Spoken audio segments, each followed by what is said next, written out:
Irmãos, bom dia, graça e paz, bom dia a todos vocês, bom dia àqueles que estão em casa e que estão participando também desse culto, pelo YouTube. Às vezes a pessoa não está nem em casa, né? Está em outro lugar, está no trabalho, mas todos vocês são muito bem-vindos. E nós vamos continuar, como o pastor disse, os estudos sobre o livro Qual a Missão da Igreja? Qual a missão da igreja? Algumas pessoas já adquiriram, os professores notadamente, mas todos vocês podem também adquirir. Entra lá no site da Amazon, de algum desses meios de conseguir, e podem comprar esse livro, Qual a Missão da Igreja?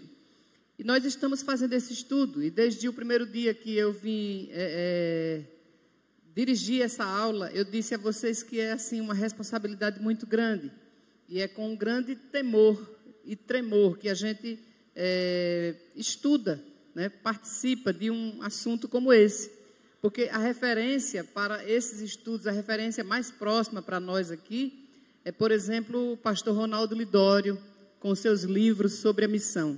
Então, nós nos sentimos assim, privilegiados, mas ao mesmo tempo com uma responsabilidade muito grande, de dirigir, nortear, estudar com vocês, coordenando um assunto tão sério. E esse é o assunto que deve instigar a todos nós, né? Nós temos feito a missão para que fomos chamados, nós temos ouvido o chamado, o ide, nós temos obedecido, aliás, não é um chamado, é uma ordem. Então, tudo isso tem que mexer com o nosso coração, certo? E outra coisa também é sobre o que nós temos feito, né? O que nós temos feito com tudo que recebemos, o que nós temos feito com isso. Hoje eu vou dar alguns exemplos, um pouquinho do testemunho de um dos maiores missionários e evangelistas, que é o George Miller, e aí vou também orientar que vocês adquiram um livro, pelo menos a biografia, e aí a gente fica muito mexido quando a gente vê, quando a gente lê e fica sabendo de histórias de pessoas como esse nosso irmão missionário, e aí nós nos sentimos assim compungidos a fazer algo mais. Então nós estamos estudando isso. Qual a missão da igreja, né? E como hoje a classe vai ser conjunta, como o pastor já falou, isso é um problema para todos nós, tá, irmãos? Para adolescentes, para jovens, para adultos, é um assunto que é próprio, é pertinente a todos nós. Então, nós vamos, antes de começar, o pastor vai cantar uma música, o Evangelho, porque o tema de hoje vai ser sobre o Evangelho. Eu sinto um verdadeiro espanto no meu coração em constatar que o Evangelho já mudou. Quem ontem era servo agora acha ser Senhor e diz a Deus como Ele tem que ser. Mas o verdadeiro Evangelho exalta a Deus, e Ele é tão claro como a água que eu bebi, que não se negocia a sua essência e poder. Se camuflado a excelência perderá. O Evangelho é que desvenda os nossos olhos e desamarra todo nó que já se fez. Porém ninguém será liberto sem que clame, arrependido aos pés de Cristo, o Rei dos Reis. Mais uma vez. Eu sinto verdadeiro espanto no meu coração em constatar que o Evangelho já mudou. Quem ontem era servo agora acha ser Senhor e diz a Deus como Ele tem que ser. Mas o verdadeiro Evangelho exalta a Deus, e Ele é tão claro como a água que eu bebi, que não se negocia sua essência e poder, se camuflado a excelência perderá. O Evangelho é que desvenda os nossos olhos e desamarra todo nó que já se fez. Porém ninguém será liberto sem que clame, arrependido aos pés de Cristo, o Rei dos Reis. O Evangelho é que desvenda os nossos olhos e desamarra todo nó que já se fez. Porém ninguém será liberto sem que clame, arrependido aos pés de Cristo, o Rei dos Reis. Porém ninguém será liberto sem que clame, arrependido aos pés de Cristo, o Rei dos Reis. Porém ninguém será liberto sem que clame, arrependido aos pés de Cristo, o Rei dos Reis.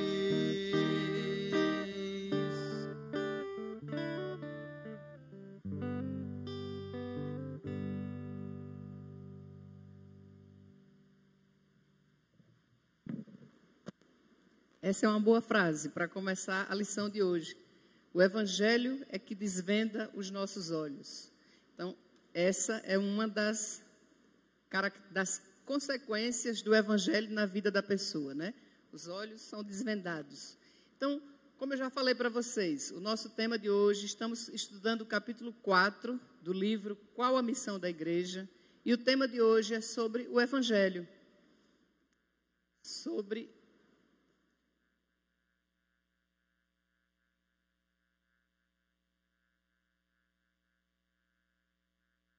Então, esse é o nosso livro, né? Tema do semestre, Qual a Missão da Igreja? E aí, nós já estudamos a primeira parte, a segunda. Hoje nós vamos estudar especificamente o capítulo 4. Não compreendemos todo o Evangelho, entendendo as boas novas. Então, esse é o tema da lição. É necessário dizer a vocês que nós estamos estudando de acordo com o livro, certo? Então, sempre eu parto do pressuposto de que os autores estão desenvolvendo a seguinte tese, os autores estão defendendo o ponto de vista tal, tá? Então, hoje, com essa lição, nesse capítulo, os autores do livro lançaram algumas questões, né? Será que nós não compreendemos o Evangelho? Ou nós compreendemos e não agimos de acordo? Então, a questão é a seguinte: há mais de um evangelho? Ou seja, há aquele evangelho que aqui as pessoas se referem dizendo assim, são as boas novas, é a notícia de que há salvação, de que Jesus veio, morreu pelos meus pecados, ressuscitou e eu posso ter vida eterna. E há uma outra vertente de evangelho, ou seja, aquele evangelho que muda a vida das pessoas, que deve mudar o mundo, que deve mudar as questões não apenas religiosas, mas sociais, políticas, econômicas, etc. Então, essa abrangência que desde o início do estudo nesse livro, nós estamos fazendo, né? Qual a missão da igreja, se é apenas voltada para essa parte espiritual ou se ela tem uma abrangência maior. Então, o texto base da nossa lição se encontra em Mateus 4, 23 e 24. Mas eu coloquei aí em destaque apenas o versículo 24. Percorria Jesus toda a Galileia, ensinando nas sinagogas, pregando o evangelho do reino e curando toda sorte de doenças e enfermidades entre o povo. Então, nós estamos vendo aí um exemplo, lá com o evangelista Mateus, no livro de Mateus, de um momento, de uma situação do que Jesus fazia, né?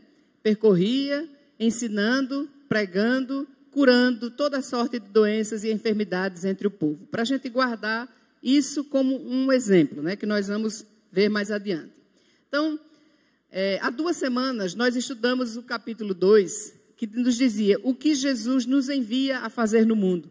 E estudando aquele capítulo, nós chegamos ao final com a ordem de Jesus lá, né? Ide por todo mundo e pregai o evangelho e a toda criatura. Nós vimos lá o texto em Mateus 28, de 18 a 20. Nós chegamos no final da lição com isso em mente.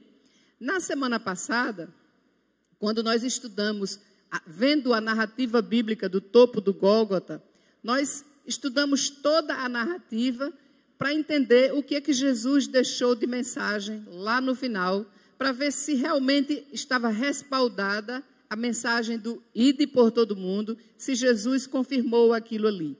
E nós vimos que a história se confirmou lá no topo do Gólgota. Era como se Jesus dissesse, tudo foi planejado, tudo aconteceu, eu vim, cumpri a minha missão e agora chegou lá em Atos 1:8, né, quando ele diz assim, para vocês fiquem aí esperando e vocês vão ser revestidos do poder do Espírito Santo e vão sair e pregar e divulgar em todo o mundo essa mensagem. Então nós chegamos nisso aí.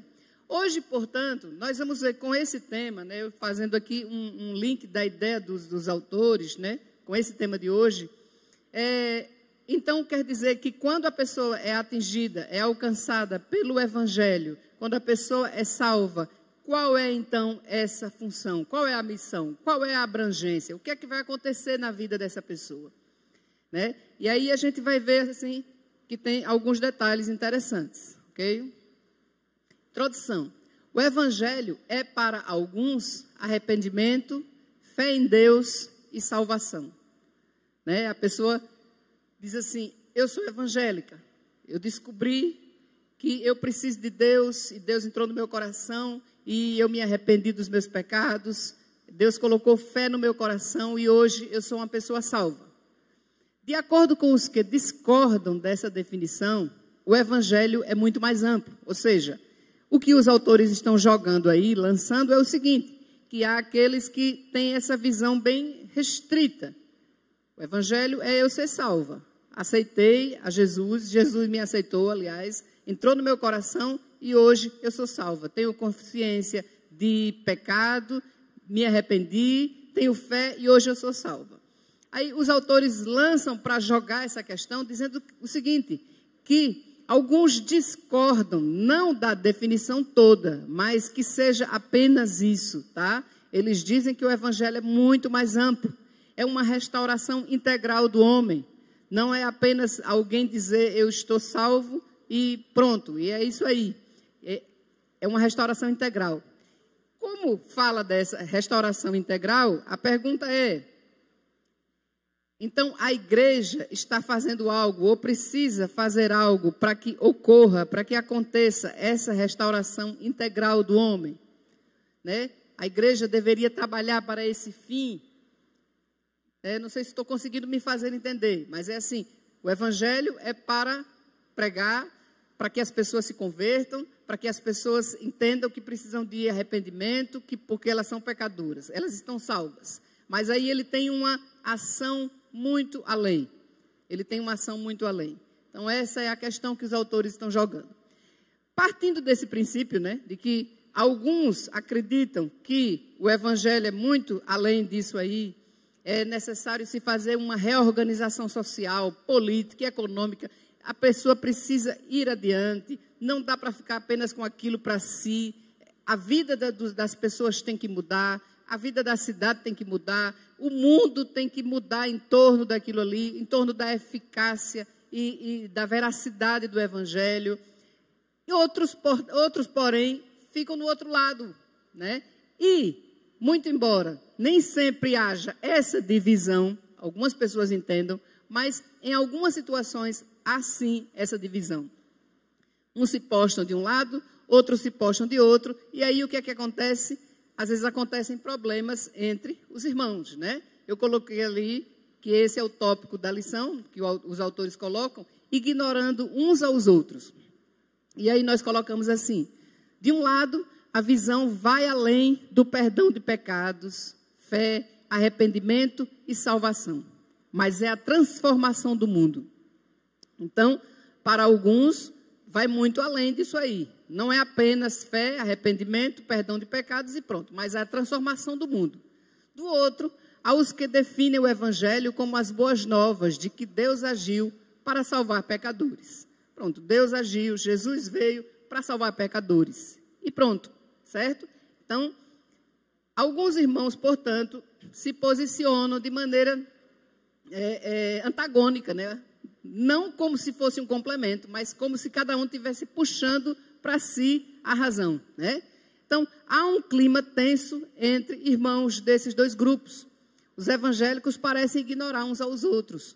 O cenário é o seguinte: um lado acusa o outro de ser reducionista, ou seja, reduz a ação do evangelho. O evangelho tem uma ação muito mais abrangente e alguns reduzem, dizendo que é pregar, a pessoa se converter, reconhecer que precisa de Deus, que precisa de perdão, que está salvo agora e pronto.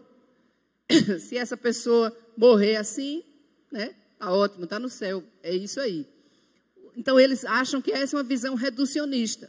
E este grupo acusa o outro de estar diluindo o evangelho e fugindo do âmago da questão. Ou seja, o grupo acusa o outro do seguinte: é aquele pessoal que diz assim, a função da igreja, a função do evangelho é chegar adiante, é chegar na circunvizinhança, é fazer uma orientação educacional naquela comunidade, é abrir as portas da igreja e acolher e trazer pessoas de todos os lugares e ensinar, e dar um curso de informática, dar um curso de culinária, dar um curso de corte e costura, é preparar as pessoas para melhorar mesmo a vida da comunidade.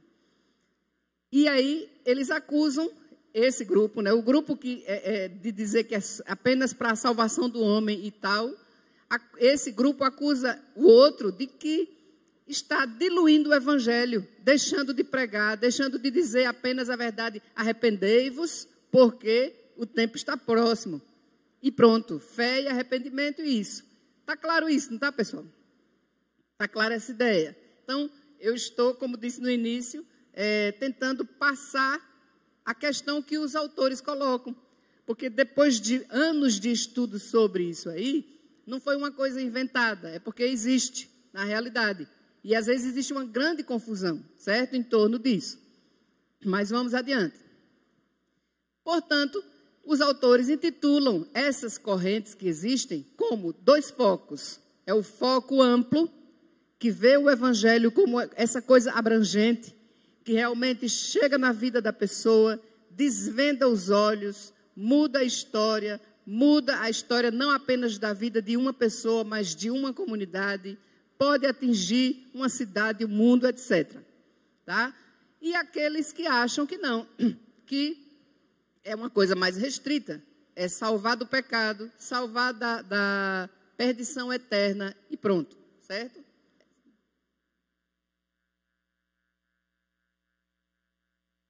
Então aí, nós temos alguns textos que corroboram o que nós estamos dizendo, tá?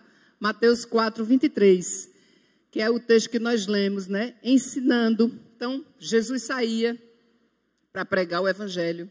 Jesus saía para falar para as pessoas que tinham necessidades. E ele ia além. Ele via as carências das pessoas. Nesse caso aí, num versículo, nós vemos alguns verbos importantes. Ensinando, Jesus saía, ensinando. Ensinar é fazer, conhecer, educar, transmitir. Então, não é apenas chegar e falar e dizer, ou então dizer uma imprecação assim, se você não se arrepender, você vai para o inferno. Não, ele ia, ensinava, transmitia, elucidava, mostrava, tinha toda a paciência. Então, Jesus saía fazendo isso. Pregando, ele saía para proclamar, né? Ele era um arauto, ele ia lá, divulgava uma doutrina, proclamava, pregava, dizia, ia além, né? Outro fato interessante, curando. Então, se a gente pensar, ele mexia com o intelectual, porque a primeira parte lá, ensinando. Na segunda parte, quando diz pregando, ele mexia com as emoções, com o espiritual, né, o lado espiritual da pessoa. E na outra parte, o outro verbo, quando diz curando, ele mexia com a parte física. A parte física. Ok, tudo está tranquilo, né? Mexia com isso aí. Então, era uma coisa abrangente, certo? Ia além. Agora parou.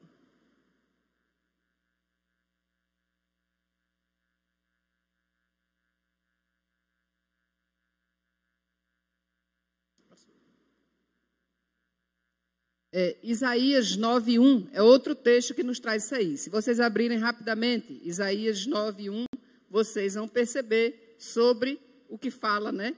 Especificamente, esse texto tem uma abrangência assim, muito grande, né? Mas para a terra que estava aflita, não continuará a obscuridade. Deus, nos primeiros tempos, tornou desprezível a terra de Zebulon e a terra de Naphtali, mas nos últimos tornará glorioso o caminho do mar, além do Jordão, Galiléia dos gentios. O povo que andava em trevas viu grande luz, e aos que viviam na região da sombra da morte, resplandeceu-lhes a luz. Então, esse texto também fala de maneira abrangente.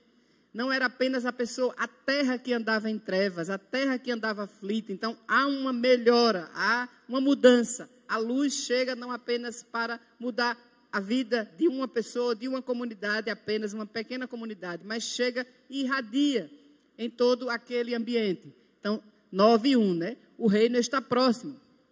Essa mensagem foi, naquele momento ali, quando foi divulgada, proclamada, foi eletrizante. Porque as pessoas, os israelitas, estavam vivendo em cativeiro. Eram cativos dos assírios. Então, chegar alguém e dizer assim, mas a terra que andava em trevas, agora vai receber a luz. A história vai mudar. Então, é mais ou menos como se nós falássemos isso hoje, pessoal. Vocês já tiveram essa experiência de, por exemplo, estar conversando com alguém e falando sobre as coisas do dia a dia, sobre a violência, sobre a insegurança, sobre tudo que existe ao nosso redor. E, às vezes, a gente diz assim, só Deus mesmo. Mas Jesus vai voltar, essa história vai mudar. E as pessoas, às vezes, ficam olhando para a gente assim com a cara de meio, né? De ET. O que você está falando? A gente quer uma coisa agora. A gente quer uma coisa para hoje. A gente precisa de segurança hoje. A gente precisa de algo para barrar a violência hoje, né? Então, algumas mais piedosas, né? Têm receosas de irem de encontro a palavra de Deus. Algumas até dizem assim, é verdade. Mas a gente percebe que é uma coisa meio, tá? Por dizer. Mas naquele momento ali em Israel, essa mensagem foi uma mensagem eletrizante. Eles precisavam daquilo ali, alguém dizendo, né? Aquele povo que estava ultrajado, vilipendiado, estigmatizado, deixado de lado. Alguém chegar e dizer que aquela história ia mudar, era algo assim que encantava e que chamava a atenção.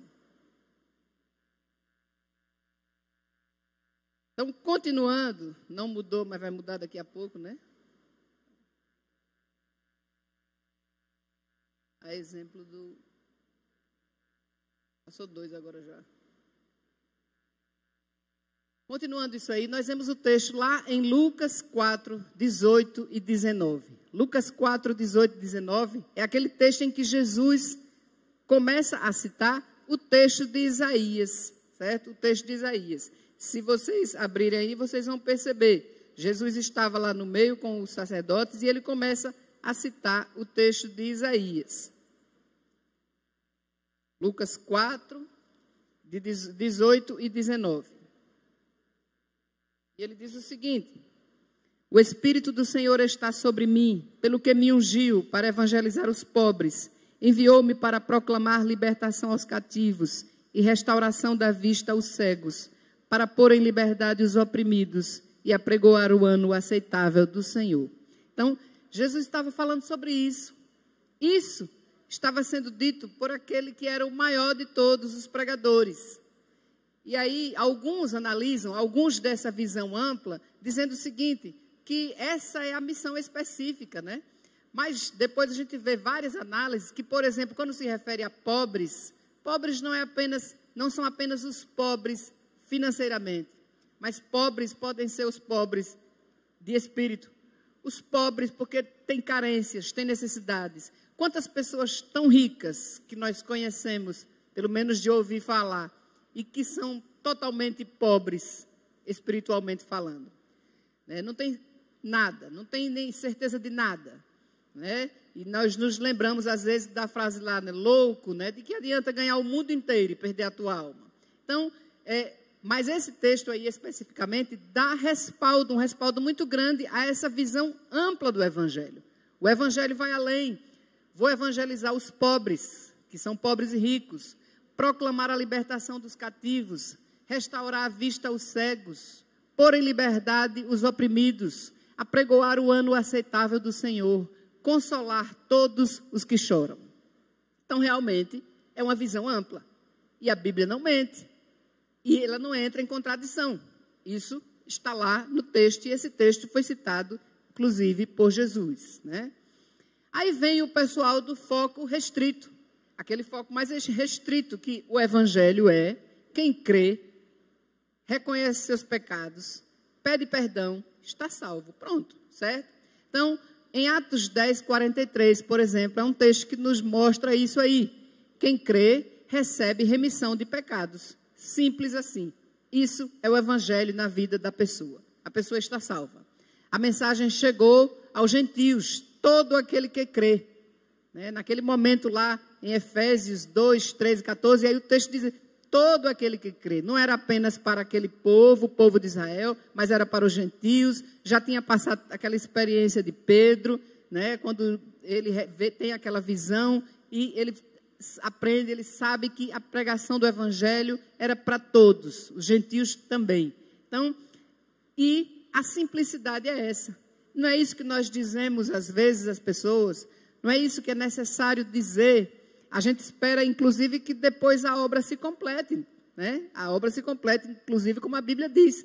Mas o que nós dizemos rapidamente, às vezes, a uma pessoa, assim, uma mensagem escrita ou falada é: se você crê, confessar que Jesus é o seu Senhor e Salvador, você está salvo. Não é isso que nós dizemos? Às vezes nós mandamos uma mensagem, Dia desses eu tive uma experiência dessa, a gente manda a mensagem e diz assim: isso aí. Claro que a gente fica naquela expectativa que depois disso aí outras coisas vão acontecer, mas a gente quer que a pessoa entenda, que eu creia nisso, certo? Se você vai numa hora assim, urgente, uma pessoa se ultimando lá, no leito de hospital ou em casa, e você tem que dizer alguma coisa, você não vai ensinar todo o compêndio, você vai dizer aquilo ali, especificamente. Se você crer, se você pedir a Jesus, se você disser que crer nele, você está salvo, certo? Então, a mensagem é simples assim, o foco é esse. Ainda, nesse foco restrito, 1 Coríntios 15, de 1 a 5, que diz aí, o escopo desse texto diz o seguinte: o Evangelho, Cristo morreu pelos nossos pecados, foi sepultado e ressuscitou ao terceiro dia. Pronto, Cristo morreu pelos nossos pecados, foi sepultado, ressuscitou. Se nós morremos com Ele, ressuscitaremos com Ele. Todos aqueles que creem estão salvos. Essa é a mensagem restrita do Evangelho, Ainda lá em 1 Coríntios 1, 17 e 18. O Evangelho é a palavra da cruz, a loucura da mensagem de que por meio de Cristo crucificado, Deus salva os que creem. Pronto. Aqueles que creem que Jesus veio, morreu, ressuscitou pelos seus pecados, esse está salvo. Aqueles que creem nisso estão salvos, certo? Essa é a mensagem restrita de Evangelho. O que foi que o Evangelho fez na vida daquela pessoa, Aí vem uma partezinha de Romanos que a gente volta depois para ela. Então, o que é que acontece? O que é que os autores fizeram? Juntando tudo, há perspectivas diferentes, uma ampla e uma restrita. Alguns se posicionam de um lado, dizendo: não, mas o Evangelho para mim é isso.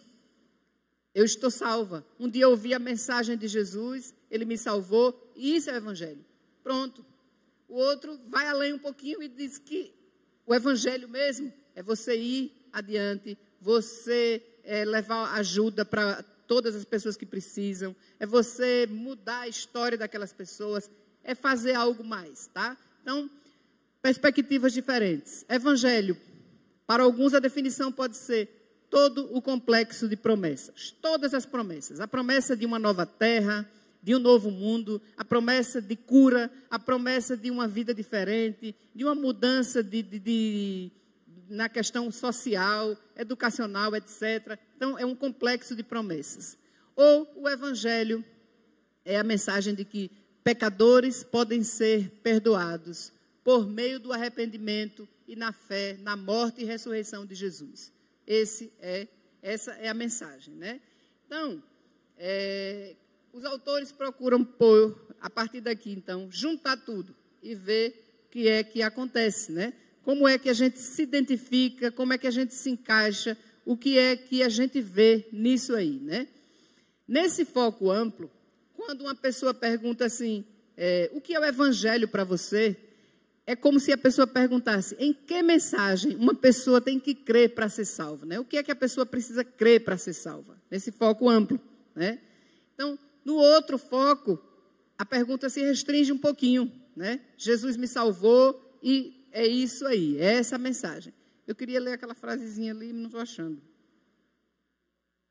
Toda sorte de bênçãos sem o Evangelho da cruz não traduz salvação. Então, a gente vê o seguinte, adiante nós vamos ver alguns exemplos, tá? Então, às vezes a pessoa diz assim, mas tem gente que vive o Evangelho. Ela faz isso, ela faz aquilo, ela faz caridade, ela abriu um orfanato, ela faz aquilo outro, ela fez tudo, ótimo, isso é bom, isso é maravilhoso.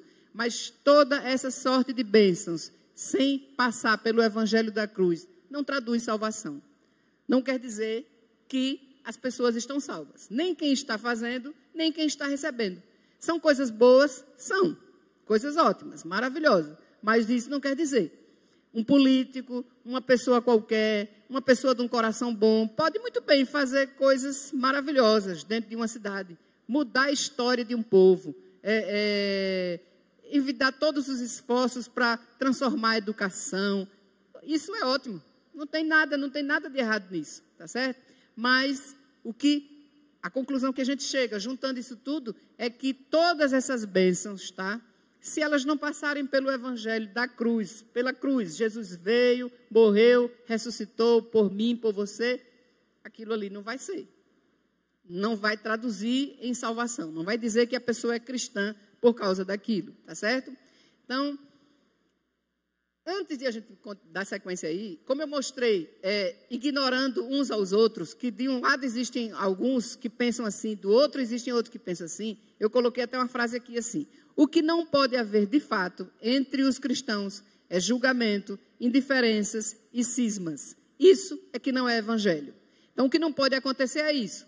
Dizer assim, não, eu sou evangélica, realmente a minha vida mudou e eu trabalho assim, trabalho daquele jeito, daquele outro, tal. E aí eu olho com desprezo a pessoa que vive talvez um pouco diferente de mim, mas ela é evangélica também, ela não trabalha daquele jeito, ela não faz daquele jeito, mas ela foi salva, ela tem o perdão, a fé, o arrependimento, ela crê em Jesus, e aí o que não pode acontecer é isso, tá certo? Porque aí de um lado ficam aquelas pessoas que são as intelectuais, às vezes, né? E aí elas desenvolvem todo um trabalho em prol de uma comunidade e elas acham que fazem um papel muito mais importante e menosprezam os outros. E aí isso aqui não dá certo. Isso aqui é problemático, tá certo? Então, há alguns pontos que são fundamentais, né? Entre esses dois nós vamos ver. Tem um entendimento...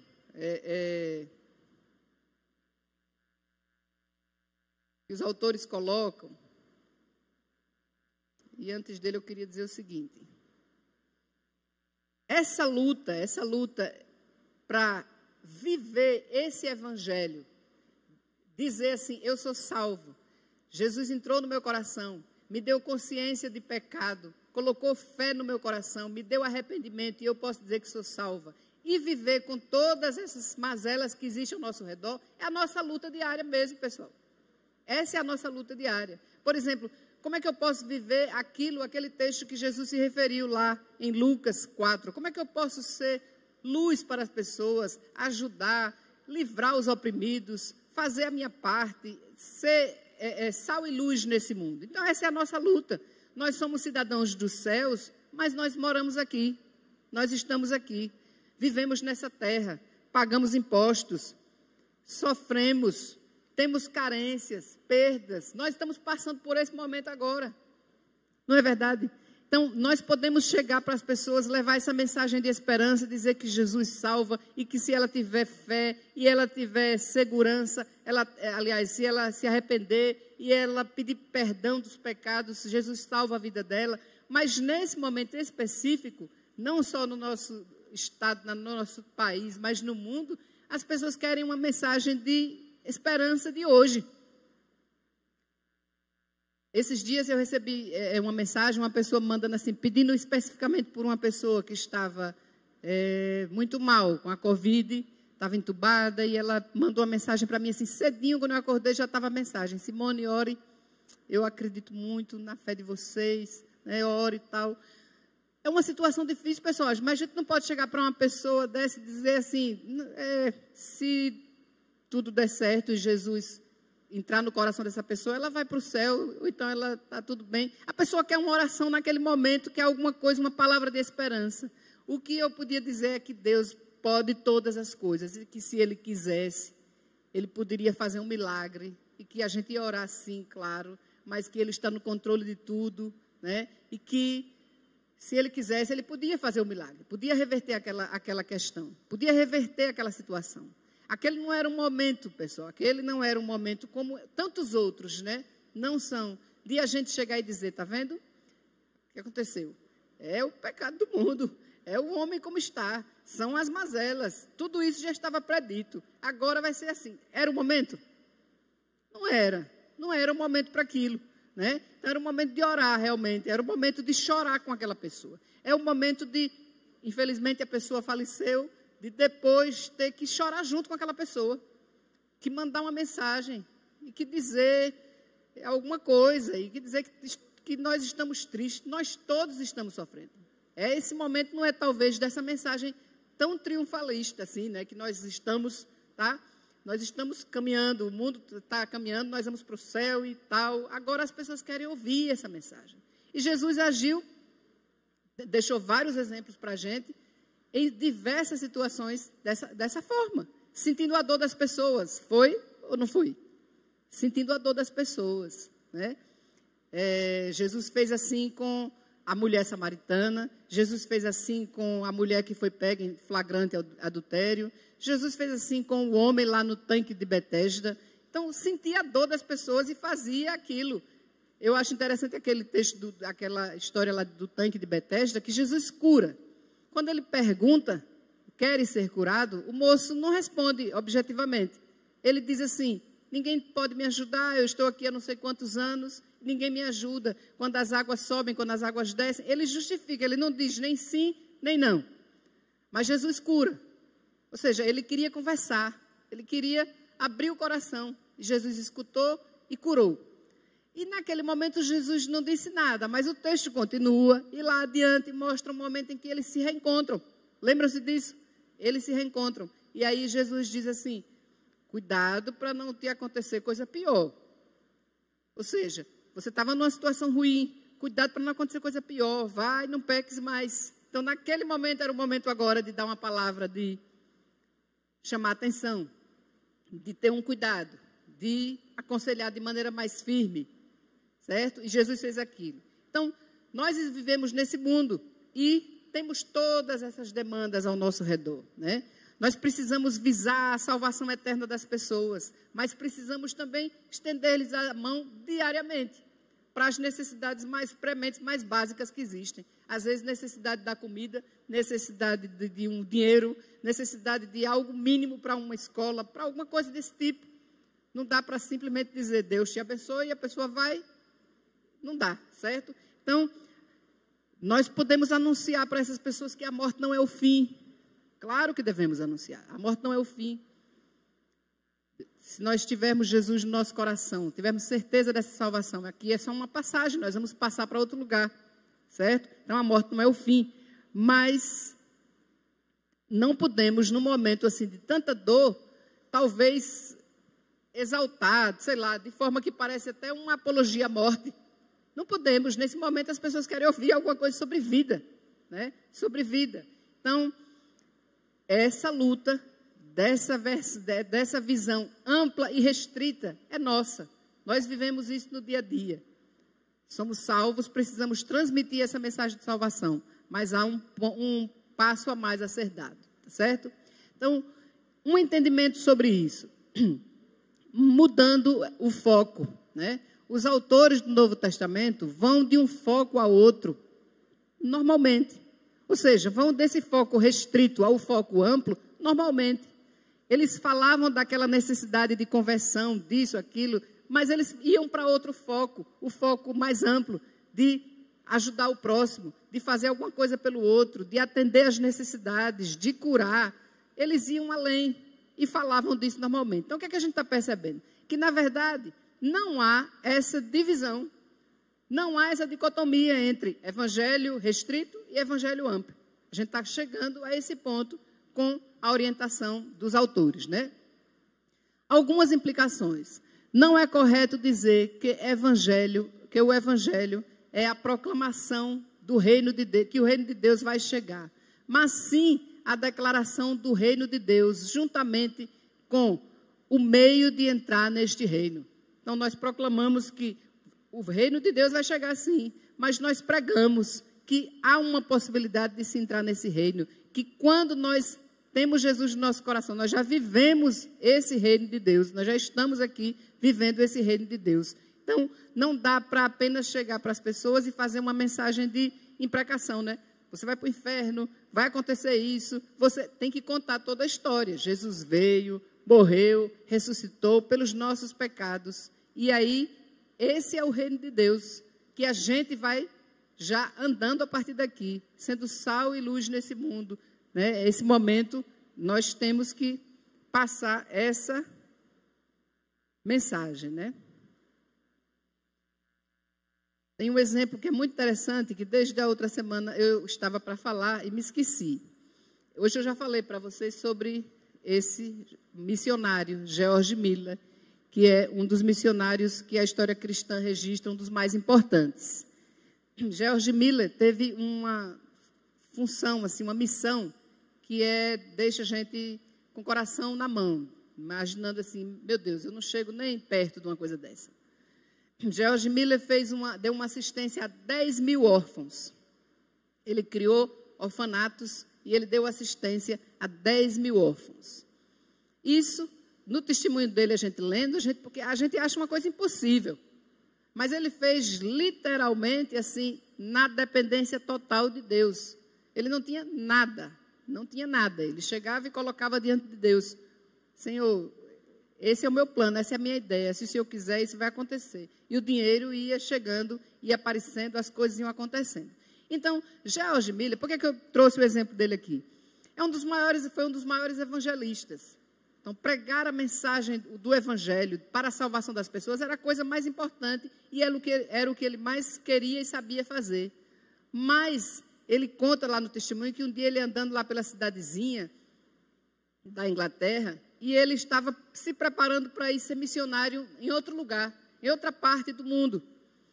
E quando ele estava andando, ele começou a ver quantos órfãos correndo pela rua, carentes, criancinhas pequenas, uma tomando conta das outras, porque parecendo com esse momento porque nós estamos passando agora, era o momento da cólera, era o momento de uma febre terrível, e as pessoas estavam morrendo assim, aos montes.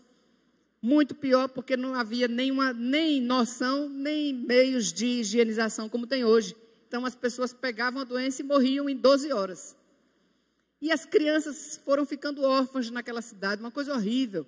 E aí ele começou a pensar assim, eu vou para o outro lado do mundo, ser missionário lá longe, e tem uma carência, uma necessidade tão grande aqui. E ele mudou a rota dele e foi fazer um trabalho especial naquela cidade, para aquelas crianças. Abriu 4 orfanatos, atendeu durante a sua vida toda mais de 10 mil órfãos. Então, por que o exemplo? Porque isso era o evangelho? Claro. E quando ele começou, a ideia dele foi a seguinte: essas crianças estão passando fome. Se eu conseguir todos os dias de manhã dar o café da manhã e uma leitura da Bíblia, pronto, eu já estou feliz. Mas ele pensou justamente nisso, pessoal. Ele não pensou assim: eu vou reunir esse pessoal na praça, vou pregar o evangelho, porque esse pessoal precisa se converter urgente. Aquele pessoal precisava de café da manhã, de uma comida, de alguma coisa. E as necessidades foram surgindo e ele ia pensando adiante. Logo mais ele já estava pensando assim: mas eu não posso dispensar essas crianças. Elas estão com fome, já comeram, mas agora elas precisam de escola. Como é que vai ser? Se eu dispensar, jogar elas na rua, elas vão viver como? Né? Vão passar por tantas situações constrangedoras, difíceis, etc. Aí ele começou a dar aula, ensinar aquelas crianças. E assim a coisa foi crescendo. Então, quando começou, ele foi movido pelo estado de miséria em que aquelas crianças se encontravam. Eram órfãos da guerra ou do resultado da cólera na Inglaterra, que dizimou milhares. A ideia inicial de George Miller foi oferecer café da manhã e estudo bíblico para aquelas crianças. Logo depois, ele se preparou para oferecer um lar, algo integral, sempre movido pela compaixão, misericórdia e, claro, pelo desejo de evangelizar. Então, o que mexeu com ele é o que mexe com a gente às vezes, né? E que a gente fica assim: meu Deus, o que é que eu faço? O que é que eu posso fazer? A gente anda pelas ruas, a gente tem alguns exemplos bem próximos.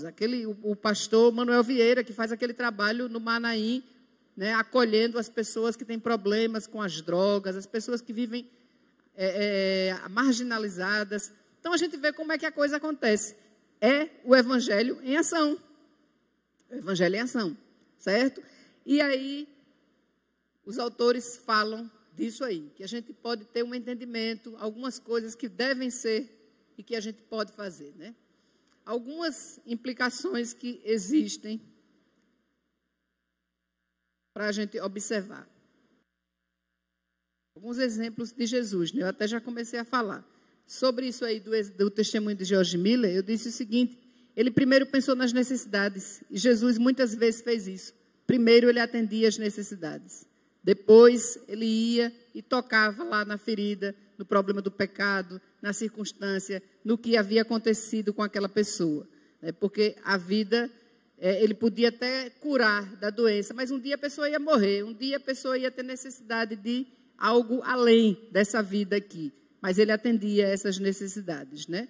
Havia cura, perdão, salvação, reabilitação social. Então, Jesus pensava de maneira ampla. Então, o evangelho realmente não pode ser uma coisa restrita.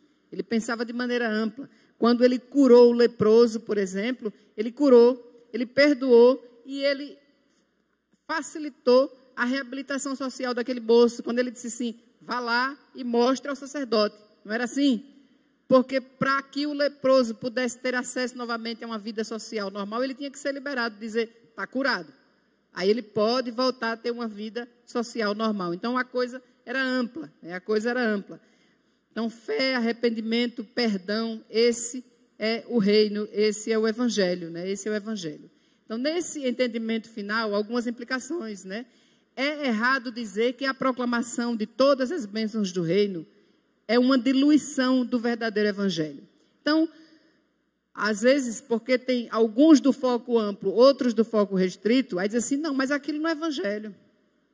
Esse pessoal que pega, junta uma turma num determinado local para dar comida, para fazer isso, para dar assistência médica, 12 na estrada, para fazer isso, aquilo outro, isso não é evangelho. Aí eles dizem aqui: é errado dizer que isso não é evangelho. Essa é a ação ampla do evangelho. Então, não é simplesmente, alguém pode dizer, não, é distribuir o folheto, dizer só Jesus salva e você está salvo e pronto. Aí o outro diz, não, é uma coisa maior. Tá? Então, ele vem aqui jogando para mostrar isso justamente, que nesse entendimento nós não podemos nos posicionar dessa forma, dizendo, é errado isso ou é errado aquilo, certo? Não é simplesmente assim, a coisa não é tão simplista, né? É errado dizer que a mensagem do perdão é reducionista, ou seja, por outro lado, Não dá para aqueles que fazem uma obra ampla como essa, dizer assim, nada, fica aquele pessoal só lá dentro da igreja, pregando o perdão, pregando arrependimento e fé. Essa é uma coisa muito reduzida. Evangelho mesmo é você sair, é você fazer isso, fazer uma obra social, entendeu? Então, tanto é errado de um lado, como é errado do outro. Porque quando nós vamos para os textos bíblicos, os exemplos de Jesus, nós vemos que esses dois se encontram. Os dois focos se encontram, certo? Então, nós temos que ter muito cuidado.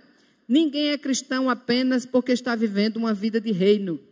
Ser um cristão significa ter vindo a Cristo em fé e arrependimento, crendo nele como o único que tem poder e autoridade para perdoar pecados e garantir salvação.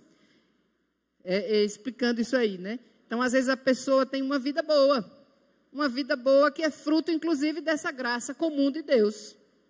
Né? E ela é uma pessoa de coração bom, ela faz algumas bondades, etc, etc. Mas o que o texto nos diz? Que se não passou pela cruz, se não passou pela vinda de Jesus, morte, ressurreição, perdão de pecados, etc., não significa que a pessoa é cristã.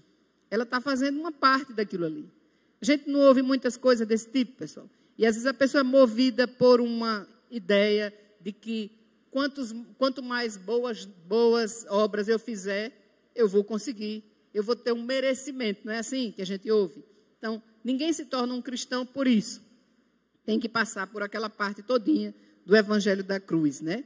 Porque muitas vezes essa bondade, o que acontece desse jeito, é a graça comum de Deus que restringe o mal, que move corações, que faz com que as pessoas, como dizia Paulo lá, não importa se a pessoa está pregando por porfia, por inveja, por ciúme, por isso e por aquilo, o importante é que pregue. Então, às vezes, Deus mexe os corações. Chega para o empresário, para o político mais ímpio e ordena que seja feita alguma coisa através daquela pessoa.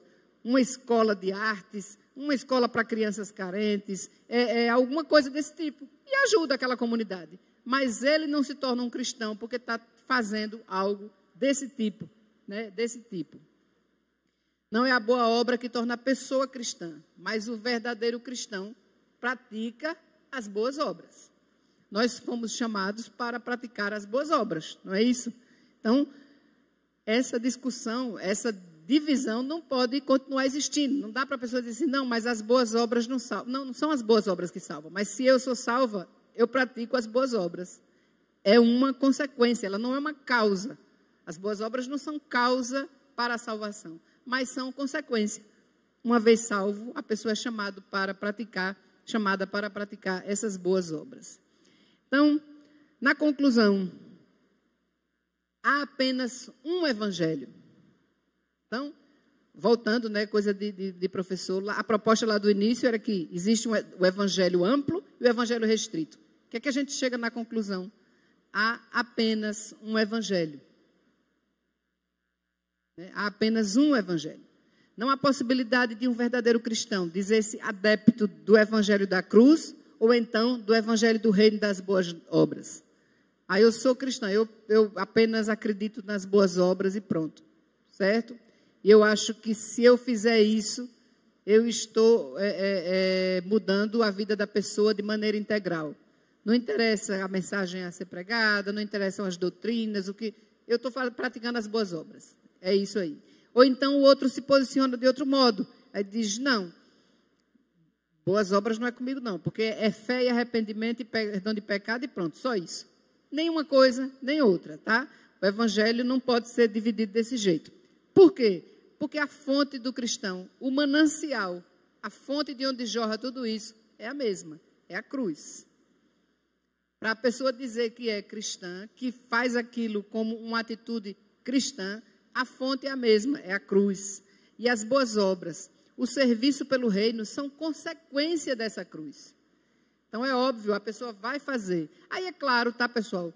Para a gente não ficar tão triste, né? Porque eu leio um livro como esse, uma história de uma pessoa como essa, eu fico alegre, mas eu fico triste também, porque eu fico pensando, meu Deus, eu não posso nem falar sobre o que é que eu faço na vida, o que é que eu faço por alguém, o que é que eu faço pelo reino, pelo mundo, nada, né? Então não é para a gente ficar tão triste assim, pensando nisso, né? Mas nós todos fomos chamados para uma ação, sim, né? É claro que há as diferenças de dons. Algumas pessoas têm dons para isso, outros têm dom para aquilo, outros têm dom de misericórdia, outro de ajudar financeiramente, outro, tá? Mas todos nós somos chamados para fazer algo em torno desse evangelho, que é o mesmo, tá? Todos os cristãos são salvos e chamados para as boas obras. Então, a fonte é a mesma. Todos os cristãos são salvos e chamados para as boas obras. Né? Daí nós vamos para a aplicação. E a aplicação nos diz o seguinte: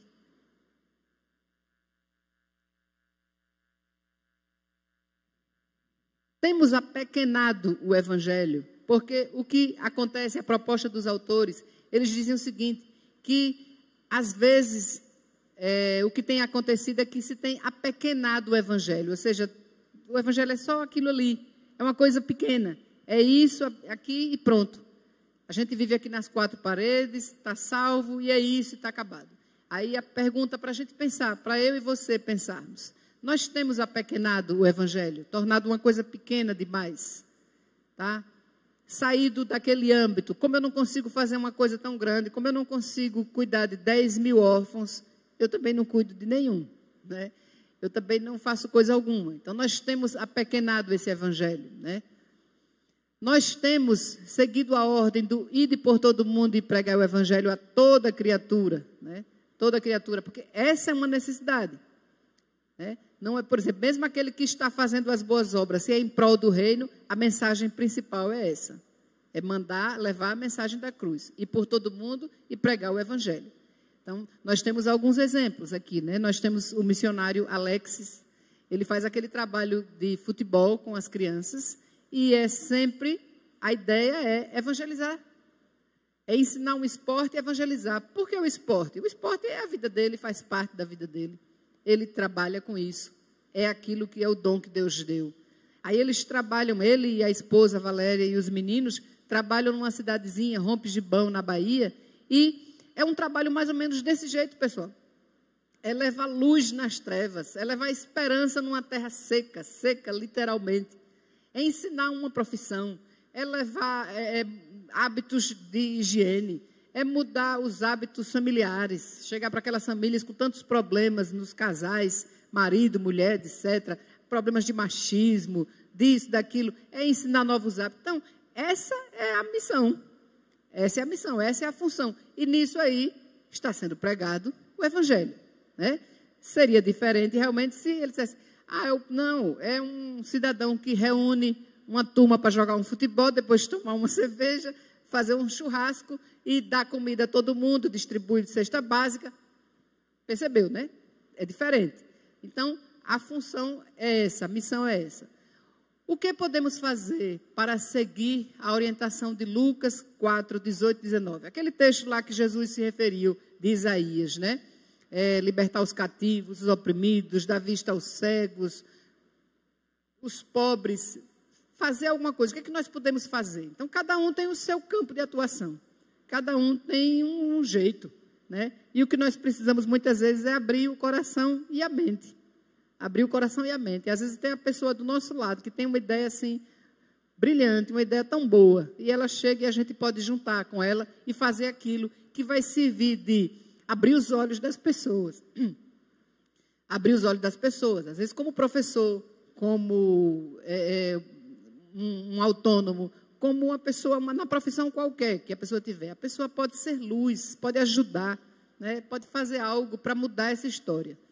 O evangelho da cruz e o evangelho do reino são evidentes nas nossas ações, na nossa vida. Ou seja, não existe essa separação, tá, pessoal?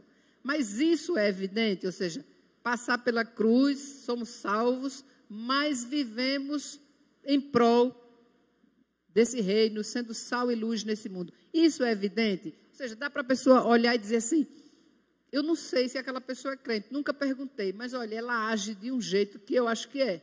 Não tem gente que é assim? Que a gente olha e diz assim, eu não tenho certeza, mas eu acho que é. E não dá mais para ser isso por estereótipos de tipo de roupa e veste, não, tá, pessoal? Não dá. Às vezes tinha uma coisa que o pessoal dizia, quando a gente olhava já sabia que era, porque mulher vestia assim, homem vestia assim e tal. Mas às vezes, na conversa, a decepção era tão grande que era melhor vestir outra roupa.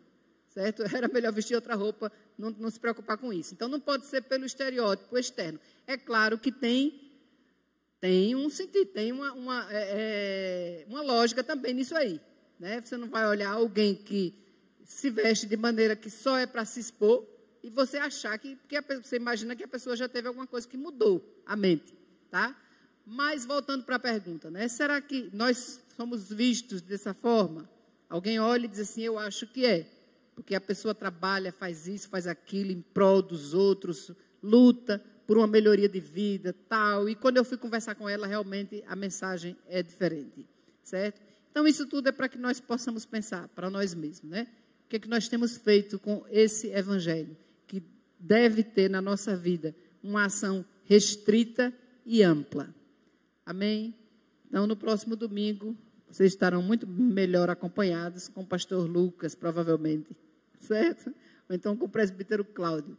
Então, vamos encerrar assim a nossa escola dominical. Eu peço ao pastor que ore. Uma mensagem tão edificante, né? Que a gente pode aprender e estudar desta maneira a palavra do Senhor. Que Deus aplique de fato isso em nossas vidas, como tem aqui essas aplicações, que possamos entender realmente esta missão da igreja através dessas lições. Amém? Vamos colocar de pé, queridos? Nós vamos então assim encerrar o nosso estudo bíblico desta manhã, nossa escola dominical. Lembrando, hoje à noite às 18 horas, nosso culto de adoração ao Senhor, Santa Ceia. Vamos estar participando deste culto ao nosso Deus. Vamos orar. Senhor Deus, obrigado pelo alimento espiritual que o Senhor nos concedeu nesta manhã, pela riqueza que é, Deus, o Evangelho do Senhor. Pai querido, que cada vez mais possamos, através desses estudos, compreender de fato, Deus, a real missão da Tua igreja, o que o Senhor requer de nós, o que é ser luz, o que é ser sal desta terra. Senhor Deus, em nome de Jesus, abençoa-nos com o Teu poder, leva-nos para as nossas casas em paz, traga-nos à noite também, Deus, protegidos pelo Senhor, guardados por Ti, que tenhamos um momento, ó Deus, aqui de culto ao Senhor, bendizendo ao Teu nome pelo sacrifício na cruz do Calvário. Senhor, nós bendizemos, adoramos ao Senhor, e pedimos ao Senhor a Tua bênção. Em nome de Jesus é que oramos. Amém.